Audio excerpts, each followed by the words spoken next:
Very good morning, students. I am sure you are eagerly waiting for this session, chapter number 6, staffing, and this is the third part today we are discussing. We have already discussed part 1 and part 2. In the last class, we have discussed about various external sources of recruitment, and before that I have explained you about the meaning of recruitment and the different sources of recruitment, and broadly these different sources of recruitment are of two types. The first one is internal sources, and there are only two. One is transfer and promotion. So, we have already discussed everything in detail, and next we have taken up external sources of recruitment.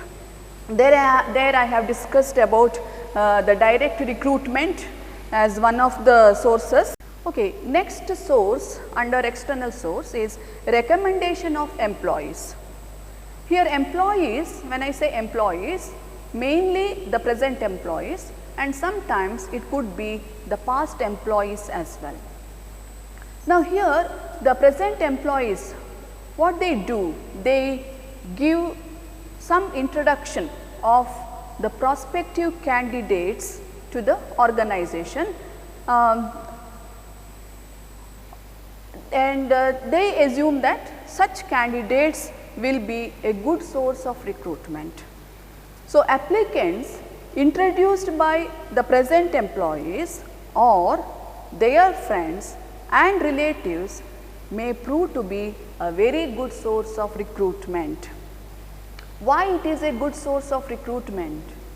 Because those who recommend, they know their recommendation or the candidates whom they have recommended, they know their background. Not only that, they know what does the company need from the prospective candidates. So, they know the company's demand, and also they know the qualities of the person whom they recommend as a prospective candidate for the job. And because of this, the present employees, they try to strike a balance between the needs of the company as well as the qualities possessed by the person whom they recommend, and that is why it is always a very good source of recruitment. And in this case, here I have to explain something more. Actually, this is very popular in IT firms, and this is also called as buddy referrals or buddy recruitment. Buddy means friend. So, employee referral or buddy recruitment, and this is a very popular, as I already told you, this is a very popular source in IT firms. So, what is the benefit of this? Generally, the main benefit associated with this particular source is it cuts down the recruitment cost, because here the company need not advertise or they need not they need not spend lots of money. So, this source cut substantial amount of recruitment cost, and not only that, the company gets the right talent here. So, what is the benefit for the employees, the present employees?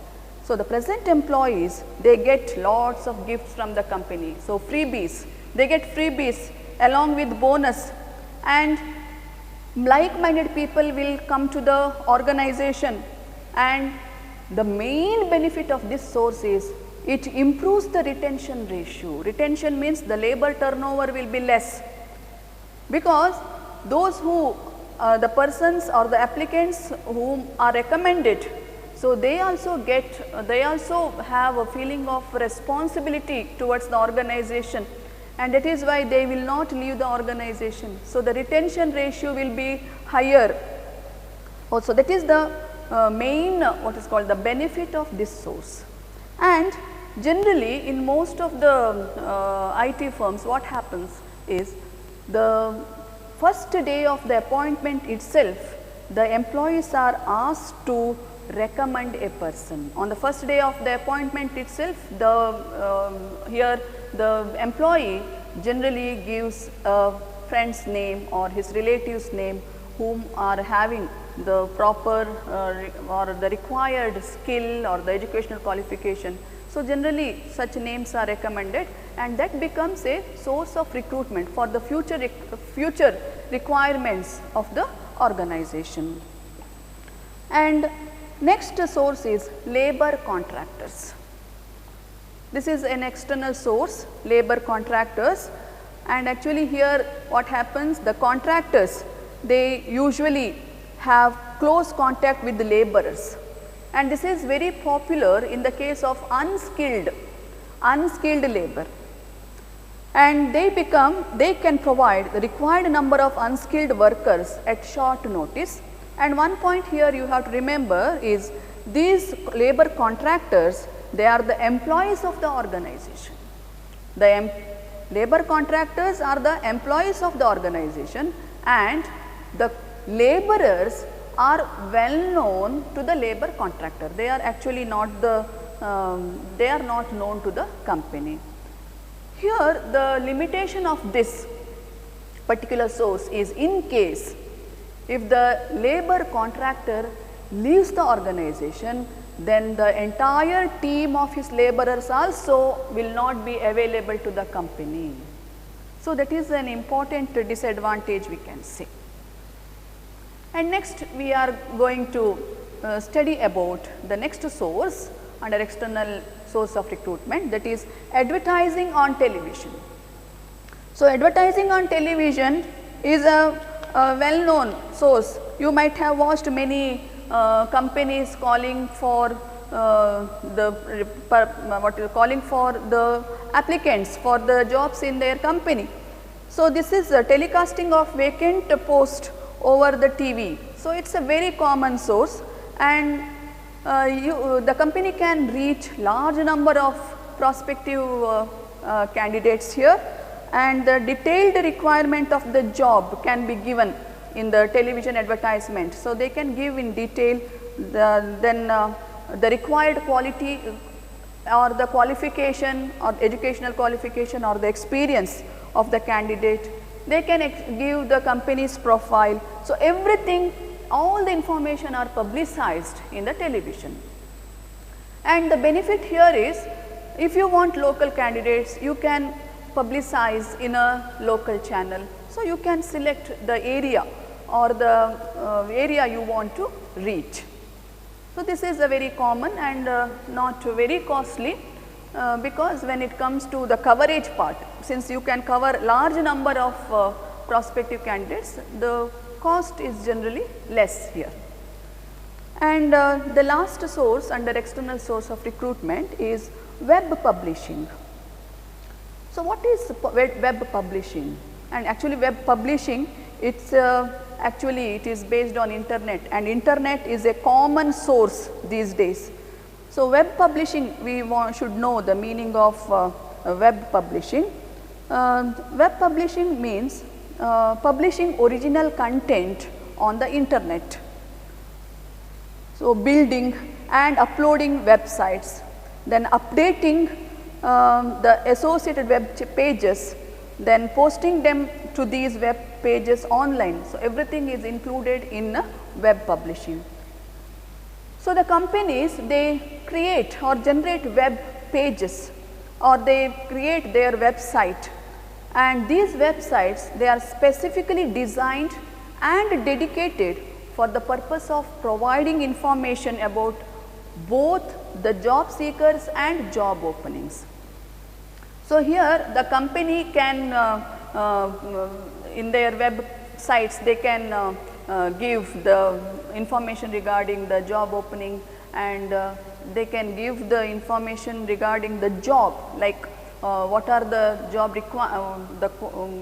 we can say job specification or job description. So, everything they can upload in their website, and the job seekers, they can go to their website, they can search, and they can see if they are proper candidates, or if they are suitable candidates for the given job there, and they can apply. So, you might have seen various websites. So, I can give you some examples like www.naukri.com, then www.jobstreet, .com. So, both websites are given in the textbook. Other than that, you will find various websites by the government as well like www.ncs.gov.in. So, any site with gov, it refers to, these are all by the government. And actually this is actually National Career Service website, National Career Service website, www.ncs.gov.in. So, you can just log into this, and then you have www.employmentnews.gov.in. So, all the government jobs are actually they are available in employment news. So, this website you can just log in, and then you have from the Ministry of Labour and Employment, they are also having a website. It's called, it is like this, www.labor.gov.in. So, this is one more website. So, you can just go to these websites and you can just get some knowledge like how the job vacancies or job opening is given in certain websites, and you can find out what are all the job opportunities are there. So, that in future you can plan your career well, do not you think so? Okay. Now, these are all 10 important external sources of recruitment. So, I just want to repeat all these 10 sources of recruitment. I began with direct recruitment, then I explained about the casual callers, and then advertisement, employment exchange, then placement agencies and management consultants, campus recruitment, recommendation of employees, labor contractors, advertising on television, and finally web publishing. So, these are the 10 sources of recruitment, and it is a very important what is called topic that we have discussed. Many questions I have seen in the question paper regarding the sources of recruitment, and after studying both the internal source of recruitment and external sources of recruitment, now it is time we have to find out what are all the benefits are associated with this external source of recruitment. We have studied both the merits and the limitations under internal sources, and now we are going to study what are all the benefits relating to this external sources of recruitment. And first benefit is qualified personnel. So, external source will definitely guarantee qualified personnel. You just think of internal source. So, there qualified personnel you may or may not get, isn't it? Because they are already in your organization. Now, you want person with higher qualification, they may not be available in your organization. In that case, you have to tap the external source only. So, this is the benefit. So, the management can attract qualified and trained people to apply for vacant jobs in the organization. So, many people from outside or many candidates from outside will definitely apply for the job, and the management will get a wide choice. So, they get a wide choice and they can appoint the best among the applicants, and that is the first benefit we say, that is qualified personnel. And the second benefit is here, this is already I told you while explaining the qualified personnel. Here you get wider choice. As I told you, the advertisement, whether advertisement regarding the recruitment advertisement, whether you give in the newspaper or television or radio, wherever you can reach large number of prospective candidates. As you get more choice, you get better candidates, isn't it? And that is why here this source gives you the benefit of wider choice. Why wider choice is available? Because you can approach large number of prospective candidates through different media of communication or social medias. Social media, you can through social media you can contact a large number of, or you can attract large number of prospective candidates and you can make them apply in your organization. And the next benefit is fresh talent. The present employees may not be efficient to take up higher job with higher responsibility or job which requires higher skill. Especially in such cases, it is better you get some fresh talent, from outside. So, the new blood enters the organization. When I say new blood, they come with new ideas, they come with better exposure, they come with their experience and they become more qualified staff than the present employees, and it is why here you get fresh talent, and this benefit which is there in the case of internal source of recruitment. So, only in the external source of recruitment you can attract the outsiders or the fresh blood or the people with better knowledge, better skill, better experience, and they bring creativity in the organization. Next benefit is competitive spirit. Now, it is usually observed that when you go for external source of recruitment, the existing staff, what will happen, what is the impact of external source on the existing staff. Now, existing staff, they will work harder, why? Because they get naturally they get a feeling of insecurity when somebody from outside, when they come to the organization to head them, what happens? They get a feeling of insecurity, and to overcome that they work harder to show better performance. They want to show their worth to the organization, they want to show that they are no less than the person who has come recently to the organization. So, they want to show their worth, they want to show their performance, and as a result the competitive spirit will improve in the organization. So, everybody will work to show their worth to the organization, and that is a very what is called very important benefit, I can say. So, the merits of external sources, I have listed 4 merits. First one I said, you get qualified personnel, and the second benefit is you get wider choice through using different social media or media of communication, and the third benefit is you get fresh talent, you get talented personnel, talented people in the organization, and finally there will be competitive spirit. This is a positive impact, I can say, positive impact of external source on the present employees. And however, this external source are not free from the limitations. Now, let us see what are all the limitations are there when it comes to the external sources of recruitment.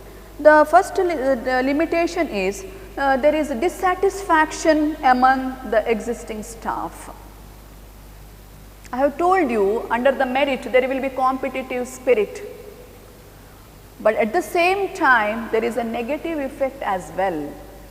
The existing staff, as I said, they develop a feeling of insecurity, and they get a feeling of dissatisfaction because the present employees think that their chances of promotion is reduced because of the external person who has come from outside the organization. So, the promotion chances are reduced to the existing staff, and all these will have negative impact on the minds of the present employees. What happens if there is dissatisfaction among the existing staff? They may not cooperate. They may not cooperate with the new staff, those who have come from outside. So, that impact or the negative effect is there, and ultimately if there is no teamwork, if there is no cooperation, what happens? It will adversely affect the prosperity of the organization. And another demerit of external source is it is a lengthy process of recruitment. It takes time. How does it take, how it takes time? Here the organizations have to attract the prospective employees from different external sources. They have to make a choice. Now even for advertisement also it takes time. They have to give enough time for the prospective employees to apply for the job, isn't it? And that is why they have to notify the vacancies, and they have to wait for the applications, and it takes considerably long time. And for if you want to appoint a person very quickly, if there is a need, if there is an urgency, in that case you cannot depend on external source, isn't it? So, here it is a lengthy process, it takes time. So, quickly you cannot tap the external source. And the third demerit is this is bit costly process. So, lots of money has to be spent on advertisement. So, money is involved, and processing of applications also money, some cost is involved, and certain expenses you have to bear. But in the internal sources such expenses are not involved. So, it is a cheap, it is not costly. So, it is economical source we can say, but whereas external source of recruitment is costly, it is a costly process. So, with this we have completed the one of the steps in the staffing process. I have already discussed in the beginning about the staffing process, various steps I have explained. In that, recruitment is one of the steps, and I told you that we are going to discuss recruitment in detail. So, here we have finished the explanation regarding the meaning of recruitment, sources of recruitment, and the merits and the limitations of both internal as well as external sources of recruitment. Now, after the recruitment, what next? What next after the recruitment? You know the meaning of recruitment. What is the meaning of recruitment? It is a positive process. You are attracting large number of prospective candidates to apply for the jobs in your organization. So, this is a positive process. So, more and more prospective candidates will apply for the jobs. So, do you need all of them? Do you need all of them? No, because you have already estimated the requirement. You have already estimated the requirement, and there is a number, fixed number. You cannot give appointment to everyone, and moreover all are not suitable. All are not suitable. Just because they have applied, are they suitable? No, they are not suitable. So, you have to see the most appropriate, the most suitable candidate for your organization, and that is why you have to choose. Now, imagine you have gone to a shop to buy apples. So, there is a big basket of apples, and there are many apples in that, but you need only 1 kg. What will you do? Do you randomly pick? Do you randomly pick the apples? No. What do you do? So, we will see the color, we will see the freshness of the apple. These are all your requirement. You need the apple to be very attractive also. You want the attractive apples, you want the color also very important, you want to have the freshness, and you want to you do not want too big or too small apples, you want medium size apple. So, So, these are all your requirements and accordingly you choose. This is nothing but selection. So, you are selecting, and same thing happens even in the business organization as well. When there are a pool of applicants, large number of applicants they have applied, and now your job is to select the best based on certain requirements. So, you have to, based on certain requirements, you have to select the most appropriate or the most suitable candidates among the pool of applicants. So, selection is the process, it is the process of identifying and choosing the best persons out of a number of prospective candidates for a job. So, here certain words you might have already taken note of it. One is the process. So, selection is a process, that means it is not a single activity which involves many activities, one after another, like that many activities are involved, and identifying and choosing the best persons. So, you have to identify and then you have to choose out of a number of prospectives. So, there are pool of prospectives, in that you have to select, you have to identify and then you have to choose for a particular job. Here I told you staffing is a selection is a process. That means the prospective candidates are required to take a series of employment tests and interviews, and they have to undergo various formalities, and at each stage many are eliminated.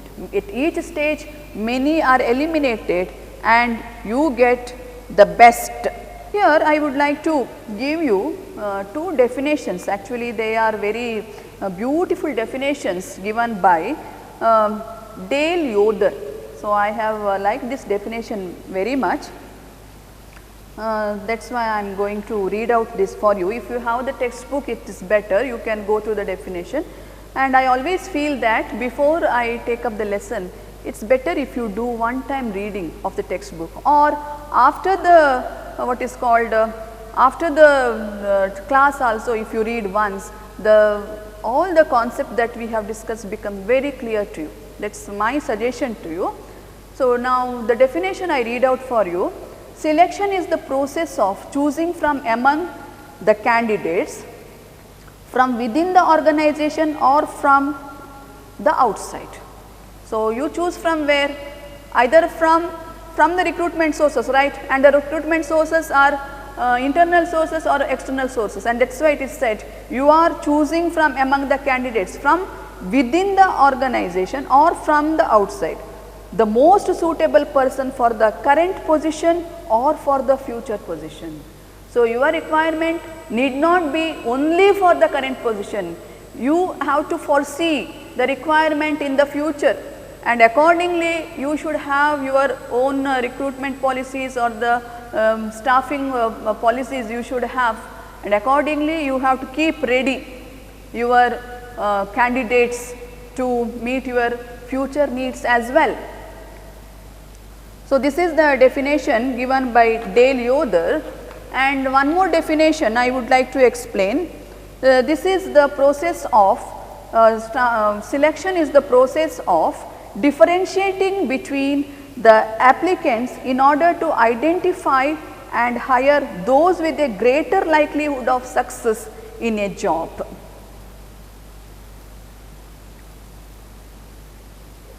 So, what does this definition highlights? The differentiating. Whom do you differentiate? Here you are differentiating between the applicants. So, those applicants having the right qualification, the right aptitude, the right attitude, the right qualification, educational qualification, they are having the more chances of likelihood of success in the organization. So, greater likelihood of success in a job. So, such candidates you have to identify and you have to hire them. So, this is a definition given by Stone. So, both the definitions are very beautiful, and I think that you should learn both these definitions. And now let us see what happens if you are regarding the selection decision. Selection decision should be always proper, and there should not be any scope for committing any mistakes here. Now, organization's selection decision may have 4 possible outcomes. 4 possible outcomes. What are they? Now, here the first outcome is an applicant was predicted to be successful and proved to be successful. So, during the process of selection, the organization predicts an applicant to be successful, and he was hired, and later he proved to be successful. Now, is this a correct selection decision? Yes, this is a correct selection decision. So, the applicant was proved to be successful, he is predicted to be successful and proved to be successful. Let us see what is the possible outcome of second outcome. Here, an applicant was predicted to be unsuccessful. Here it is prediction. What is the prediction? The candidate is not proper. He will be unsuccessful. That is the prediction, and he would perform accordingly if hired. So, you have not hired him. If at all you hire him, he will prove to be unsuccessful. So, this is the second outcome. Here also the decision is correct. Your selection decision is correct. Now, what is the third outcome? Third and the fourth. So, these are the errors we say, reject errors. What is that reject errors? Reject error means you have what has been done here, the applicant is actually what is called, he is the right candidate, but what have you done? What has the organization done here? The organization has rejected a successful candidate. So, this is a wrong decision. Rejecting a successful candidate is a wrong decision. So, this is reject error. And the fourth one, accepting an unsuccessful candidate. So, the candidate is not proper, he is not suitable, but still you have accepted, still the organization has accepted this candidate, and this is called accept errors. So, these are the 4 possible outcomes, and the last 2 which I gave you the example, reject errors and the accept errors, they both are wrong decisions, and they are very costly mistakes of the organization. Both reject errors and accept errors should be avoided, and that is why a company should have a very systematic scientific selection process.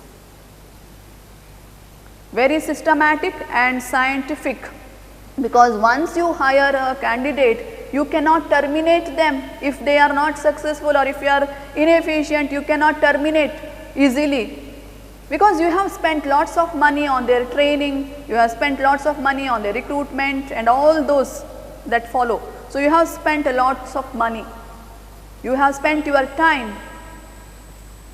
So, as far as possible, these errors should be minimized, or we say these errors should not take place, because they prove to be very costly mistakes to the organization. Now, selection is a process.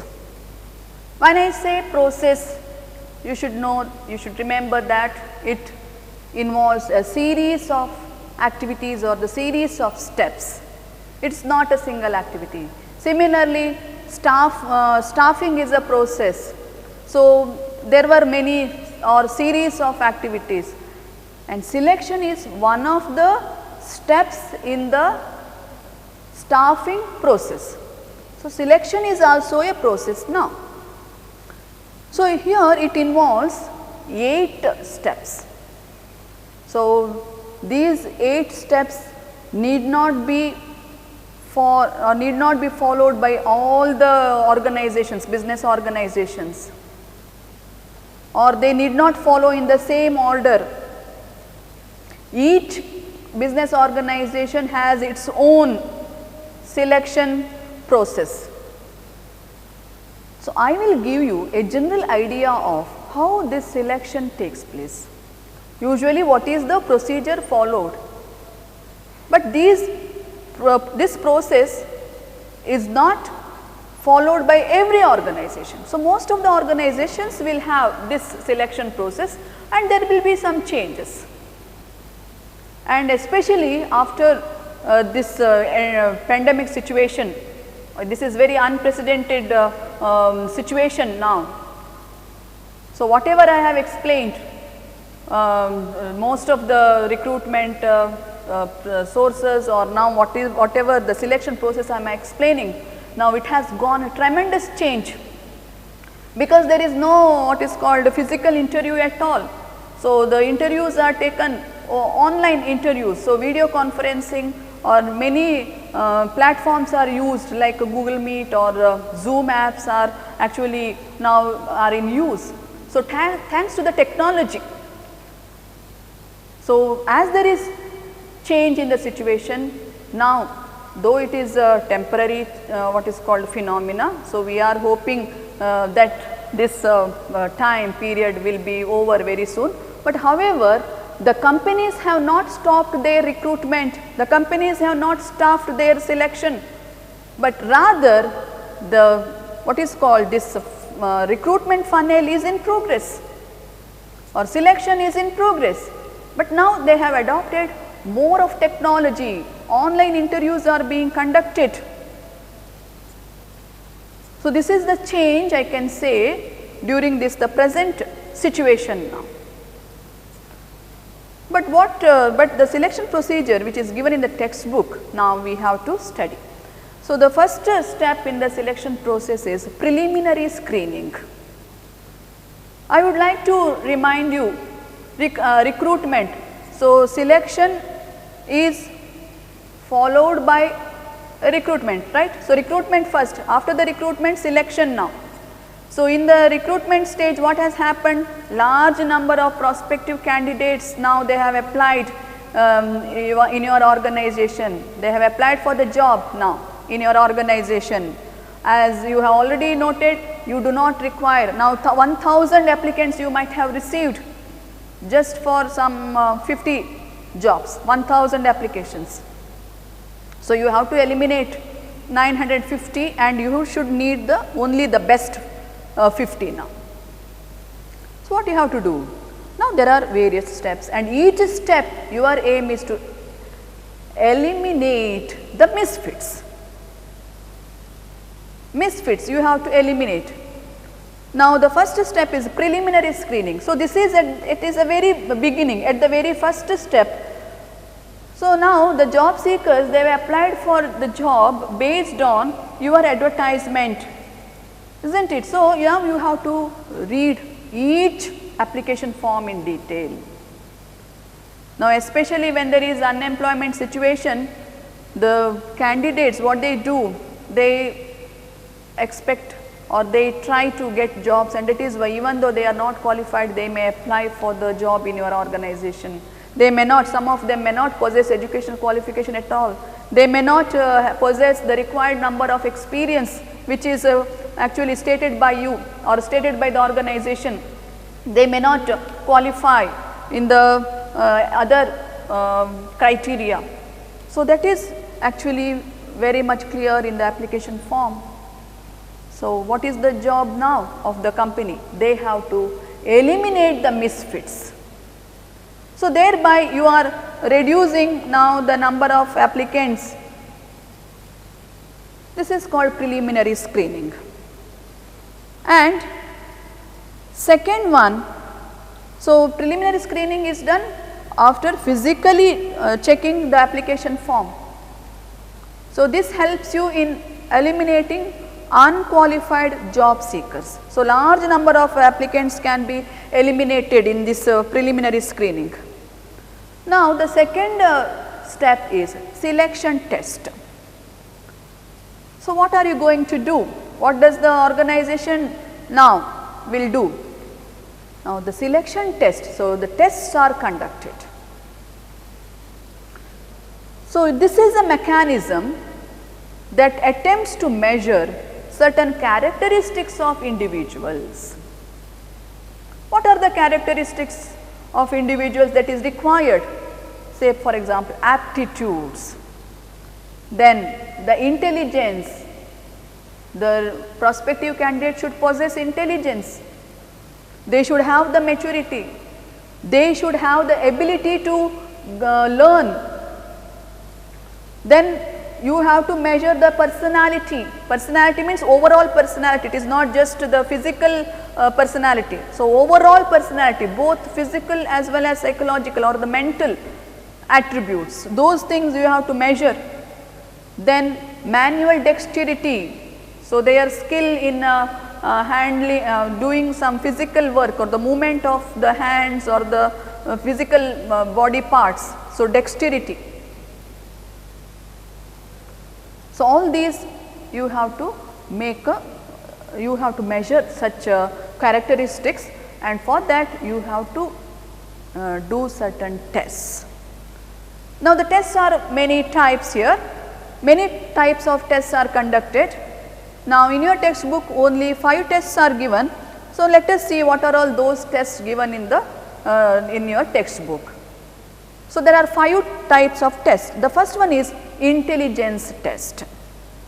Intelligence, it is relating to your mental state or mental ability, or it is also a psychological test, and this is done to measure the level of IQ. IQ means intelligent quotient, and intelligent quotient is very important because this indicates a person's learning ability, whether the person is able to learn new things in the organization, whether he is able to make good decision or proper decision, and that is why intelligence tests are conducted.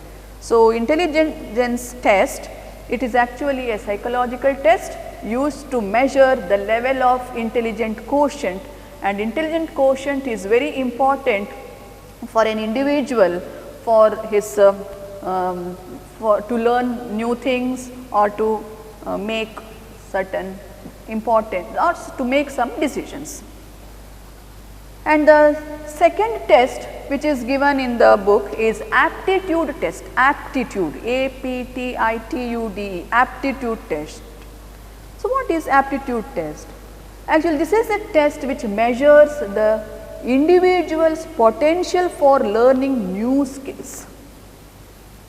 New skill, whether he has that potential or whether an individual has the ability to learn new skills. So, remember, it is not about your existing skill, it is not about the existing skill, it is about the new skill, whether he has the ability to learn new skills. So, this test is very important to determine individual's future success score, whether he will be able to handle the future job options efficiently or not. A person, when he is appointed, he should have the ability even to take up new jobs, higher responsibility. So, he should have that what is called a skill or the ability, and that is why these aptitude tests are conducted. And the third is personality test. So, as I already told you, personality test means it is not just the overall personality of an individual, like person's emotions.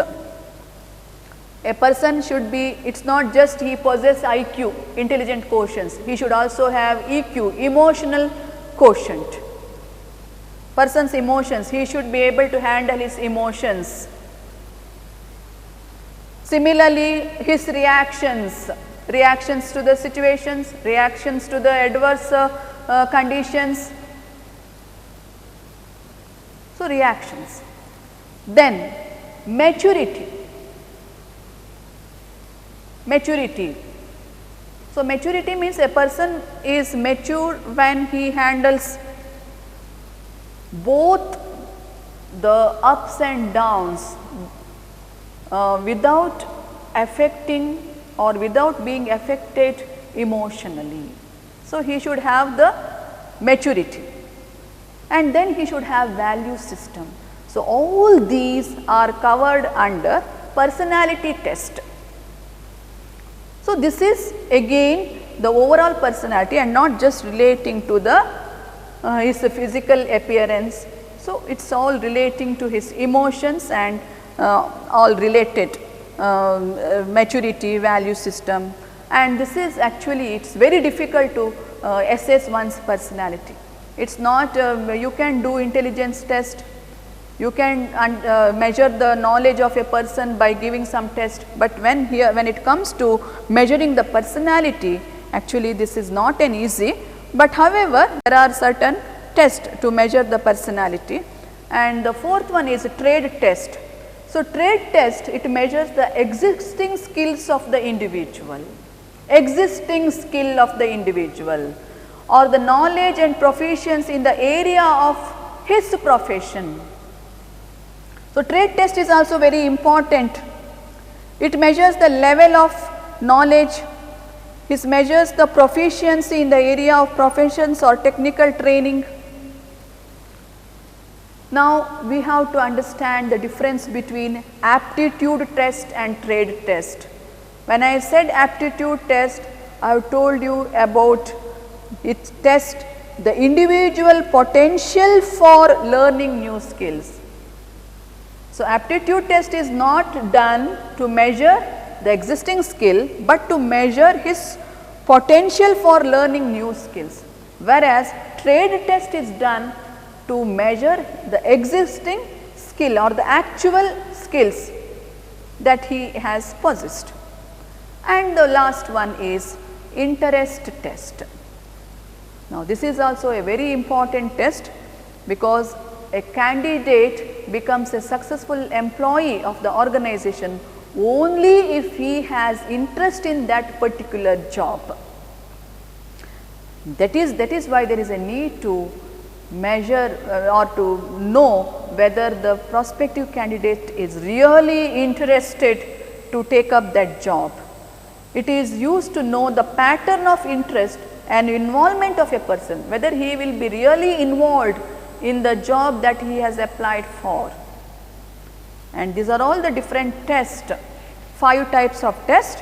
I repeat, those 5 types of tests are intelligence test, the second one is aptitude test, personality test, and then trade test, and finally it is interest test. So, these are the 5 important tests, and the rest of the selection to the remaining steps we shall study in the next class.